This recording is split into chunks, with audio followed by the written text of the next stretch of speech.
In East Asian Buddhism, there's a belief that after death, people can ascend to a paradise-like realm called the Pure Land.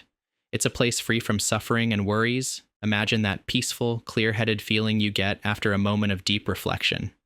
However, getting there isn't just about having wealth. It requires serious dedication to Buddhist practices like visiting temples, following a vegetarian diet, and chanting prayers. You need to live a life of good deeds and strictly follow Buddhist precepts and regulations, which can be quite demanding. The belief system also includes the concept of hell. If someone hasn't practiced Buddhism during their lifetime, they're believed to end up in hell after death. Only those who are purely good and have never committed evil deeds can skip the suffering in hell and directly reincarnate into their next life. For those who have committed terrible crimes or evil acts, they're said to fall into Avicii hell, the deepest level of Buddhist hell, where they'll endure endless, extreme suffering with no chance of escape. In Buddhism, stepping on an ant is considered taking a life, making you guilty of killing. By this standard, over 99% of people would be condemned to suffer in hell before being reborn as humans again. Chinese Buddhism divides hell into 18 levels, each representing different sins and punishments. For those who spread rumors and defame others, they face having their tongues pulled out. Those who create conflicts between family members are hung on iron trees, their bodies pierced through with thorns. People who commit adultery, abortion, or kill their spouses are condemned to be naked on icy mountains, tortured by extreme cold. Those who drown, abandon, or harm children are crushed under massive rocks. Even suicide is forbidden. These souls are trapped in purgatory, forever denied the chance to be reborn as humans. Let me tell you about the 18 levels of hell in Chinese Buddhism. It's fascinating how ancient Buddhist texts meticulously documented every level, detailing both the specific sins that would send someone there and the exact punishments they would face. Each level was carefully designed to match particular wrongdoings with their corresponding consequences in the afterlife. The first level is called the tongue-pulling hell. This level is specifically designed for those who committed sins with their speech during their lifetime, including people who stirred up trouble between others, spread malicious rumors, sweet-talked their way through deception, told lies, used hurtful words, and spread false accusations. After death, these individuals are sent to this hell to pay for the negative karma created by their harmful words. The punishments here are truly horrific. Demon guards forcefully pry open the sinner's mouth and use iron tongs to grab their tongue. They then slowly stretch it out before violently ripping it away. This isn't a quick punishment. It's deliberately slow and drawn out to maximize suffering. According to Buddhist scriptures, after the tongue is pulled out, it regenerates the next day, only to be ripped out again. This brutal cycle continues endlessly, day after day, without any hope of relief. Once their time in the tongue-pulling hell is complete, sinners don't find relief. Instead, they descend to even more terrifying levels like the scissors hell, where their fingers are cut off, and the iron tree hell, where they're pierced through their backs and hung on sharp blades, each level bringing new and more severe torments. In the second layer, you'll find the scissors hell, a place of eternal torment. This realm specifically punishes two types of sinners: those who persuaded widows to remarry and those who deliberately destroyed other people's marriages. The punishment here is particularly gruesome. The condemned souls have their fingers cut off one by one with scissors, but this isn't a one-time thing. As soon as their fingers are snipped off, they grow back, only to be cut off again. This horrific cycle continues forever, with no hope of escape or relief. The third level is known as the Iron Tree Hell. This realm specifically punishes those who deliberately cause rifts between family members, like turning parents against children, siblings against each other, or creating discord between husbands and wives. It also condemns those who destroy trust and emotional bonds between friends and relatives by spreading malicious rumors and creating conflicts. In this hell, sinners are bound to iron trees covered in razor-sharp blades. These blades pierce through their backs and emerge through their bodies, leaving them suspended on the tree. What makes this torture particularly horrific is that their wounds continuously heal only to be torn open again, creating an endless cycle of agony. This eternal process of injury and regeneration ensures their suffering never ends. The fourth level of hell is called the Mirror of Evil Deeds Hell. This realm mainly deals with two types of sinners. The first type includes those who escape punishment for their crimes during their lifetime, whether through bribery, deception, or by becoming fugitives from the law. The second type consists of those whose crimes are so severe and numerous that they're difficult to investigate individually. These souls are sent directly to this hell, where the Mirror of Evil Deeds automatically reveals all their sins. The condemned are brought before a mystical mirror formed from the essence of heaven and earth. This mirror has the power to display every single wrongdoing from their entire life, including their hidden evil thoughts and unexposed misdeeds. All beings around can witness these revelations. The sinners are forced to repeatedly watch their own crimes, enduring severe mental anguish through feelings of regret, shame, and fear. The fifth level is known as the steamer hell. This level is specifically designed for those who spread rumors and false accusations, including people who gossip maliciously, spread misinformation, and deliberately harm others' reputations. The condemned are thrown into massive steam baskets, where they endure excruciating heat that boils their flesh until it rots away, a pain far beyond any physical limits humans can normally endure. After being steamed, cold winds blow across them, restoring their human form. However, this isn't the end of their punishment. The entire process repeats endlessly in a brutal cycle. The sixth level, known as the Copper Pillar Hell, is a place of severe punishment targeting two specific types of sinners. The first group includes those who have committed deadly arson, whether it's intentional fire setting, burning evidence of crimes, or revenge-driven arson that results in loss of life. The second group consists of those who have committed acts of sexual misconduct, including those who have defiled others or engaged in licentious behavior. In this hell, the condemned are stripped naked and forced to embrace massive copper pillars that are about 1 meter in diameter and 2 meters tall. These pillars are internally heated by burning coal, with demon attendants constantly fanning the flames to maintain extreme temperatures until the pillars glow red hot. The sinner's flesh burns and blackens to the bone, yet death provides no escape. They must endure an endless cycle of their flesh burning away and regenerating, all while their agonized screams echo throughout this realm of torment. The seventh layer is known as the Hell of Blade Mountains. This realm specifically punishes two types of wrongdoings. The first is disrespecting or deliberately desecrating religious beliefs. Even those who didn't believe in deities during their lifetime, if they insulted divine beings, would face punishment here. The second type targets those who killed humans or animals like cattle, horses, cats, and dogs. In Buddhist teachings, all living beings are considered equal, so taking any life is a grave sin. In this hell, the condemned are stripped naked and forced to climb mountains covered in razor-sharp blades. These blades pierce through their hands, feet, and entire body, turning them into a bloody mess. After being thrown onto these blade mountains and dying from the piercing wounds, a ghostly wind resurrects them back to their human form, only to be thrown onto the mountains again. This cycle of agony continues endlessly. The eighth realm, the Hell of Ice Mountains. This hellish domain specifically punishes two types of sinners. The first group includes women who murdered their husbands, committed adultery, or maliciously performed abortions. The second group consists of those who were addicted to gambling, failed to show filial piety to their parents, and lived without righteousness or morality.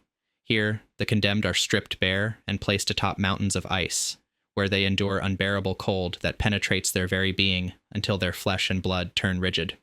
Just as they approach death from the extreme cold, a ghostly wind restores their bodies, only for them to be cast back onto the icy peaks. This torturous cycle continues endlessly with no escape from the freezing agony. The ninth level, the Hell of Boiling Oil. This realm primarily punishes three types of sinners. The first group includes those involved in prostitution, theft, robbery, bullying the weak, and slandering others. The second group consists of those guilty of corruption, bribery, fraud, and harming others for personal gain. The third group punishes those who steal others' property and wives, as well as those who murder innocent people. The condemned are stripped naked and suspended by iron chains, gradually lowered into boiling oil. The extreme temperature causes their flesh to char and bones to shatter, accompanied by agonizing screams. Depending on the severity of their sins, some must endure multiple dips in the boiling oil, or even cycle through other hellish punishments. For instance, after freezing in the ice mountain hell, they're transferred here to warm up. There's no escape for these souls. The oil continuously bubbles and churns, while their wounds heal only to burst open again in an endless cycle of torment. The 10th level is known as the Cattle Pit Hell. This realm punishes those who have abused or slaughtered animals, including people who took pleasure in torturing animals, killed livestock needlessly, or destroyed living beings for sport. Sinners are thrown into dark mud pits or cattle pens where countless wild bulls, or bull-headed demons, gore them with their horns and trample them with massive hooves, breaking their bones and tearing their flesh. The condemned souls sink deep into the mire with no escape, enduring endless torture from the bellowing bull demons and their relentless attacks. The 11th level is the Stone-Crushing Hell. This level punishes two types of sinners. The first includes those who abused or abandoned their children, like drowning or deserting infants, or neglected their elderly parents, essentially those who violated fundamental family ethics. The second type includes those who exploited workers, bullied the weak, or oppressed others with cruel acts. Here, sinners are pinned down by massive stone slabs crushing their chest or entire body. These incredibly heavy stones make movement impossible, shattering their ribcage and rupturing their internal organs. They struggle in agony while slowly suffocating. After death, their souls regenerate only to be thrown back under the crushing stones, forcing them to repeatedly experience the torture of being crushed and suffocated with no hope of escape. The 12th level is known as the Mortar and Pestle Hell. This realm punishes those who wastefully discard food and those who speak vulgar words, curse, or insult others while eating. Sinners are thrown into massive stone mortars, where demon guards repeatedly pound them with iron pestles until their flesh and blood turn to paste. After their bodies are crushed, an otherworldly wind restores their form, only for them to be thrown back into the mortar for endless cycles of torture. The 13th level is the Blood Pool Hell. This level punishes a variety of sins, mainly targeting those who are unfilial to parents, disrespectful to others, and those who act dishonestly. It also punishes those who practice evil sorcery, curse others, disrespect Buddhist deities, commit sacrilege against Buddha, or desecrate sacred places and spirits. The punishment begins with demon guards cutting out the sinners' tongues and gouging out their eyes, depriving them of speech and sight. They are then thrown into thick, foul-smelling pools of blood where the liquid corrodes their flesh.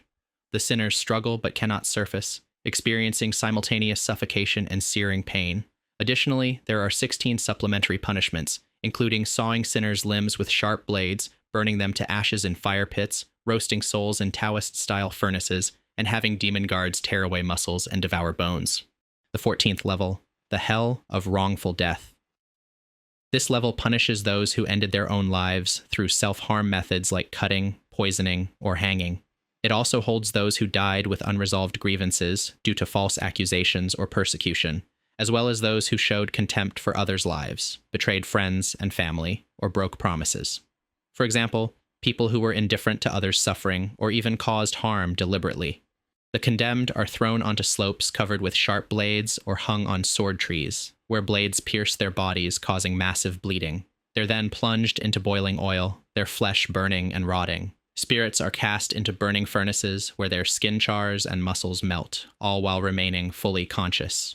Working in conjunction with the ice hell, victims are frozen solid before being impaled by ice spikes, enduring the agony of extreme temperature changes. In dark prison cells, they're forced to repeatedly experience their suicide or wrongful death scenes, witnessing their own final moments or feeling their loved one's grief, leading to endless mental breakdown. After their bodies are destroyed, they're restored by dark winds only to face the torture again.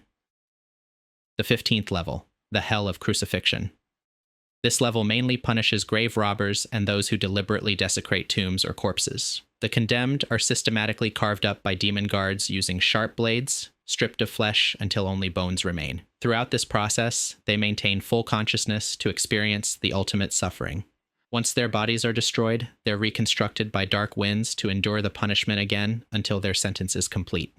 The 16th level is known as the Volcanic Hell. This realm punishes various offenders, including corrupt officials who accept bribes and abuse their power to oppress people. It also deals with those who commit murder, arson, robbery, and cause social unrest. Religious individuals like Buddhist monks or Taoist priests who break their sacred vows through acts of lust, killing, or greed face punishment here too. Those who accumulate wealth through illegal means and exploit others aren't spared either. The sinners are thrown into boiling lava inside volcanic craters. While their bodies burn and turn to charcoal, they remain painfully conscious, experiencing the agony of their flesh burning and bones shattering. The lava temperature adjusts based on the severity of their sins, ensuring eternal suffering without any chance of getting used to the pain. Additional torments include demon guards repeatedly smashing their bodies with iron hammers until their bones break. They're forced to swallow molten iron and flames, burning their internal organs. Their tongues are nailed to red-hot iron pillars and torn with iron tongs until they break from the root. Once their bodies are destroyed, they're reformed by the netherworld winds and thrown back into the volcano to endure it all again. The 17th level is the Stone Mill Hell. This level targets 3 types of sinners: those who waste food or deliberately destroy crops, corrupt officials, thieves, and powerful figures who exploit common people or accumulate wealth through violence or fraud, and religious practitioners who break their vegetarian vows. Here, sinners are thrown into massive stone mills where demon guards operate the millstones, grinding their bodies into paste. These black stone mills create deafening roars as they turn. Additional tortures include forcing sinners to swallow scorching iron balls that burn their throats and internal organs, intensifying their suffering. Demon guards repeatedly hammer their bodies until their bones shatter, and their tongues are nailed to iron pillars and ripped out with tongs as punishment for slander and verbal crimes. The 18th level is known as the Hell of Saws and Blades. This realm punishes 4 types of wrongdoers: craftsmen and merchants who compromise safety by using substandard materials in construction, corrupt officials who abuse their power to suppress truth and oppress people, along with those who fabricated evidence, human traffickers and criminals who forced women into prostitution or exploited child labor, and dishonest merchants who cheated customers through fraudulent measurements, price manipulation, or scams for excessive profits. The core punishment in this hell revolves around physical dismemberment and endless torment. The condemned are stripped naked and tied spread eagle to 4 wooden stakes, symbolizing how their evil deeds are exposed to heaven's judgment. Demon guards use massive saw blades to cut through the victims, starting from between their legs and moving upward through the center line of their body until they're split in half. Additional torments include having their abdomen cut open and their internal organs repeatedly pulled and twisted with hooks. Some are suspended in midair by iron hooks pierced through their jaw or tongue, intensifying their agony. Their skin is seared with red-hot iron brands, creating charred, festering wounds. Once their body is completely destroyed, a dark wind resurrects them, and the torture begins anew. Why does this belief exist? Well, I'm not entirely sure. From what I've heard, it originated from Indian Buddhism, and when it spread to China, it merged with the local Taoism, creating this unique belief system. People in ancient times were generally quite superstitious and wanted to minimize their suffering after death. While Christianity and Islam have concepts of heaven and hell, they don't include the idea of reincarnation. Buddhism, however, is unique in its belief in reincarnation. People believe that if they want to suffer less in their next life, they should avoid doing bad things in their current one.